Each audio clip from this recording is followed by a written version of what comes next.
என்ன சின்ன பொண்ணு காலையில என் வீட்டு பக்கம் வந்திருக்க, என்ன விஷயம்? அது ஒன்றும் இல்லைக்கா, என் மாமியார் வீட்டில் இருந்துச்சு. அது சும்மா நசன்னு சொல்லிக்கிட்டே இருந்துச்சு. அங்கே இருக்கிறது கடுப்பாக இருந்துச்சு. அதான் இந்த பக்கம் கிளம்பி வந்துட்டேன். என்னடி இதுக்கே எப்படின்னா என் மாமியாரெலாம் சொன்னா நீலாம் தாங்க மாட்ட போலையே. உங்களுக்கெல்லாம் மாமியாராக இருக்குது, எனக்கு மாமியார் இல்லைக்கா. அந்த யமனே எனக்கு மாமியாராக வந்த மாதிரி இருக்குக்கா. எப்போ பாரு இதை பண்ணு அதை பண்ணு, துணி தேவை, சோறாக்கு, வீடு பெருக்கு. ஒரு நாளைக்கு 25 தோசை திங்கிறாக்கா அந்த கிழவி. என்னடி சொல்ற? நானே 2 தோசை தான் தின்றேன், 25 தோசை திங்கிறா? ஆமாக்கா. ஆனா ஆள் பார்க்கறதுக்கு தாக்கா ஒல்லி குச்சி மாதிரி இருப்பா. ஆனா ஒரு ரவுண்டு கட்டிடுவாக்கா. பழைய சோளம் சும்மா 2 குண்டா போட்டு அடிப்பா. தோசையெல்லாம் சுட்டு வச்சுட்டான், அவ்வளோதான். அதுவும் அவளுக்கு முருகில் தான் சுடணுமா, பேப்பர் ரோஸ்ட்டு தான் வேணுமாக்கா.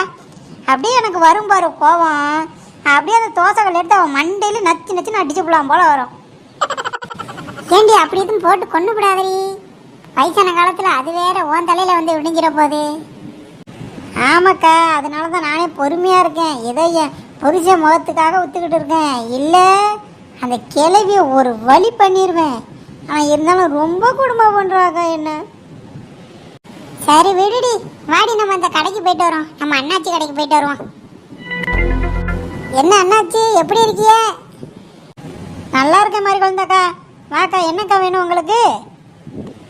என்ன நெட்டவள்ளி, போகிற போக்க பார்த்தா என் கடையை தாண்டி வளர்ந்து போயிடுவ போலையே. நான் என்ன அண்ணாச்சி பண்ணுறது, எல்லாம் என்னோட ஜீன். சரிங்க அண்ணாச்சி, நானும் இந்த காய்கறி வாங்கிட்டு போகிறேன். உருளை எப்படி? நீ எப்படி வேணாலும் உருளுமா.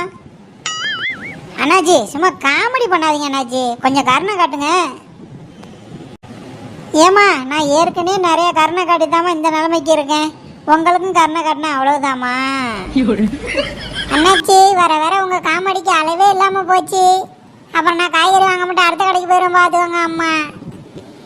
கோச்சுக்காத மாதிரி குழந்தாக்கா, உனக்கு என்ன வேணுமோ எடுத்து போடு.